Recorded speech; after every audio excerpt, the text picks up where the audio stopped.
It is said that the king of a town died sadly, perhaps childless. Exclamation mark. Otherwise, which king would have died so easily, often killed by his own children? It is said that on the death of the king, minister issued a unique selection method, that the first person to knock on the door of the town 3 days later would be our next king. So as a result of this selection, the first person who came to the door 3 days later was a beggar wearing torn old clothes, a hat with a sackcloth on his head and a noose around his neck. So the king was this town was a professional beggar. After knocking on the door, the beggar who became king was read out the coronation by the ministers and advisors. After that, the old sack clothes were replaced by lavish dresses, the rags were removed from the hats and the socks were replaced with royal socks. And the begging bowl. How could a begging bowl hang around the king's neck?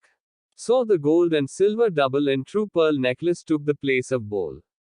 Thus the days and nights of the beggar king began to pass in peace and tranquility. But where in the world is the peace that is found in the grave? So someone informed the king of the neighboring country that the powerful king had been passed away and now he has been replaced by a person who does not have as much experience in governing affairs as begging. When the king heard this, he was very amused and said that he had been dreaming of occupying this town for a long time, which could not be interpreted because of the power and wisdom of the previous kings. But it seems that this time nature wants us to expand our country. So, O leaders of my army, prepare for attack and occupation. When the village informants received this terrible news from the powerful country, they rushed to the court where the beggar king, Badshah Salamat, was present among the grape eaters and the singers. The informant requested an evacuation, which the king rejected, and ordered a general informant. The informant said in fear, "Let me tell you that the kings of the neighboring country are preparing their forces for the attack." On hearing this, king paused for a moment and then said, "Let's do nothing, don't worry." The court was very satisfied with this sentence. 2 days passed and the enemy's army reached the borders of the beggar king's town. The informant and the guards standing on the walls also saw the movement of the great army of enemy. They all started running towards the court, where the king was taking a nap after the big lunch. The maids woke up and told that enemy has reached the borders. The king got up in a hurry, heard the news of the movement of enemy forces and said, "Okay, got it, let's do something." The people had just breathed a sigh of relief when artillery shells were fired at the gate of palace and the guards of the town were shot by the enemy's flying arrows. The people, who were waiting for the king's statement and the implementation of the war tactics, became terrified.